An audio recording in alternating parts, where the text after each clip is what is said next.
اليوم قاعد نشوف أخطاء واستغلال وضحايا. خطأ في تحديد المفهوم، وهذا لازم نرجع به للمتخصصين.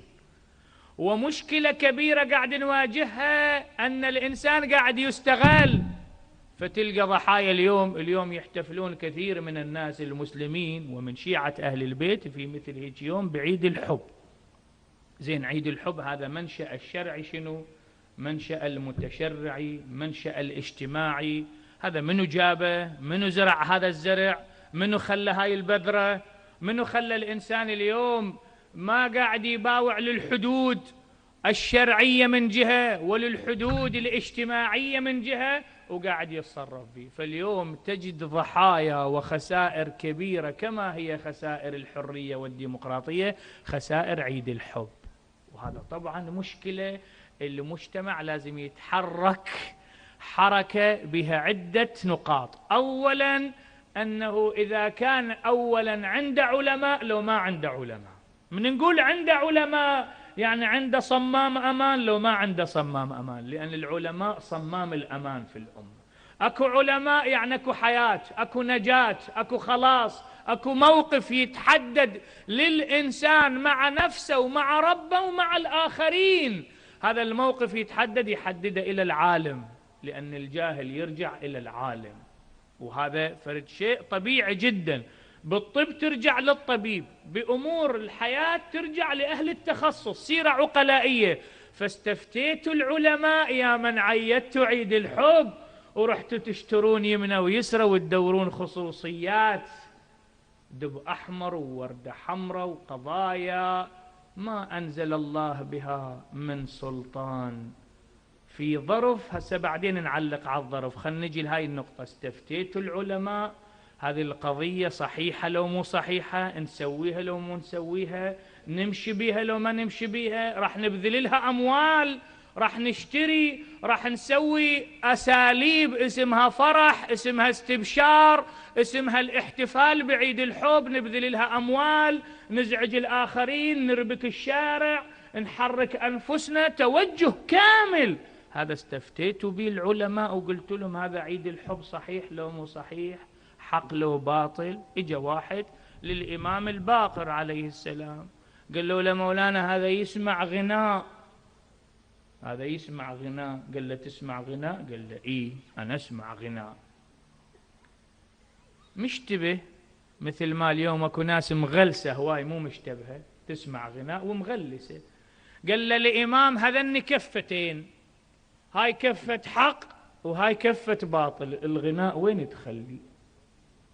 قال له مولاي بكفة الباطل أخليه. احترف بعد خلص، لأن الإمام اختصر له الطريق. هنا احنا اكو استفتاء اسمه طرق باب العالم، والآن ليس ببعيد، وانت ببيتك على موبايلك بالتلفزيون أي أسلوب تليفون لوكيل المرجع تسأله تقول له هذا حلال لو حرام، مثل ما تسأله عن اللحم في السوق، مثل ما تسأله عن بعض أمورك تقول له هذا فعلي حلال لو حرام. من استفتى؟ لكن احنا نبقنا بوقه. اي والله نبقنا بوقه. هاي من طفت الكهرباء وتحول من الوطني تجي الأمبيرية، بهذا الوقت نبقنا بوقه. ليش؟ لأنه فجأة وإذا المجتمع يحتفل بشيء اسمه عيد الحب، يابا هذا منو جابه؟ منو أسسه؟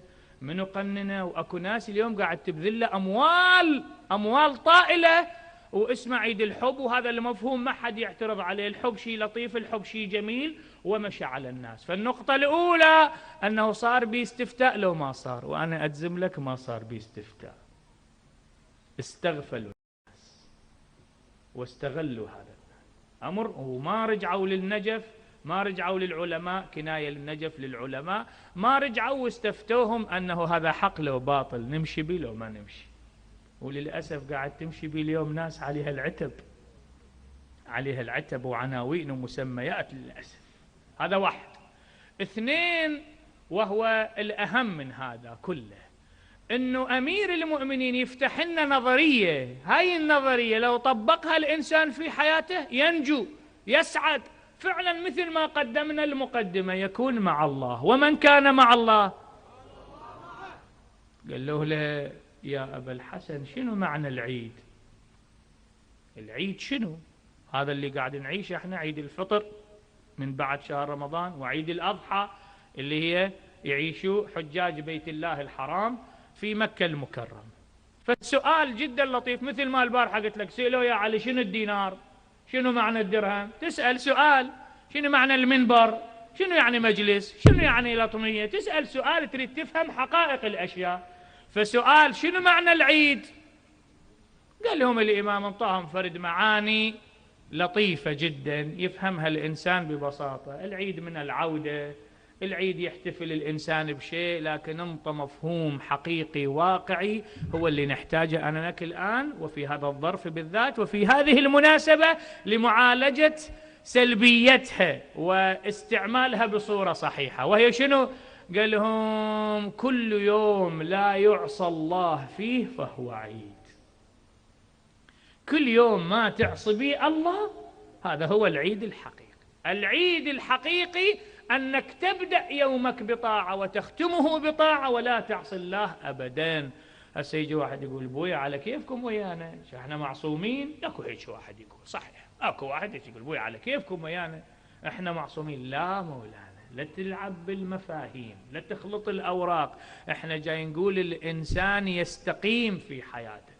ممكن يكون معصوم نسبيا انه ما يخطأ، يبر والديه، هاي واحد. يأكل لقمة حلال، هاي اثنين. يلتزم بالفرائض في أوقاتها، هاي ثلاثة.